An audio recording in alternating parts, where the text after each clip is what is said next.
बातचीत नहीं हुई है। मैं उम्मीद कर रही हूँ कि वो मेरा साथ देंगे और वो लोकसभा चुनाव लड़ें या विधानसभा चुनाव लड़ें, मैं जैसे पहले उनके साथ खड़ी रही थी, बहुत आगे ही भी बड़ा उनकी नया मुझे खुलासा आ हमेशा मैं गया। उनके पावर साथ रही। स्टार पवन सिंह विधानसभा चुनाव नहीं लड़ेंगे। वो खुद अपने स्टेज प्रोग्राम में इसका बहुत ही बड़ा खुलासा कर चुके हैं। पवन सिंह का कहना है कि विधानसभा चुनाव सिर्फ और सिर्फ मेरी पत्नी ज्योति सिंह लड़ेगी और मैं उनका फुल सपोर्ट करूंगा और मैं सिर्फ और सिर्फ लोकसभा चुनाव लड़ूंगा। नमस्कार दोस्तों, राधे राधे। आई होप आप लोग अच्छे होंगे, मस्त होंगे, स्वस्थ होंगे। अगर चैनल अपने आए तो चैनल सब्सक्राइब करके प्यारा से लाइक कमेंट जरूर करें।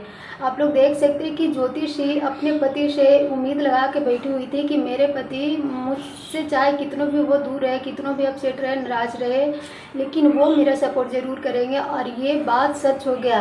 आप लोग देख सकते हैं कि ज्योति सिंह के सपोर्ट करने के लिए पवन सिंह आ रहा है। वो खुद भी कुछ 2-3 दिन पहले जब स्टेज से इवेंट हुआ था सॉन्ग के, तो वो खुद अपने पत्नी के चुनाव के प्रचार किए थे और फिर से वो काराकाट अपनी पत्नी के लिए सपोर्ट करने जाएंगे। अगर पवन सिंह अपनी पत्नी के ज्योति सिंह के सपोर्ट करते हैं तो इस बार विधानसभा चुनाव में ज्योति भाभी भारी मतों से उनका जीत होगी और हारने का तो कोई गुंजाइश ही नहीं है। पवन सिंह नहीं सपोर्ट करेंगे फिर भी, क्योंकि जनता उनके ऊपर बहुत ही ज़्यादा खुश है। वैसे अपना राय जरूर दीजिएगा। Thank you.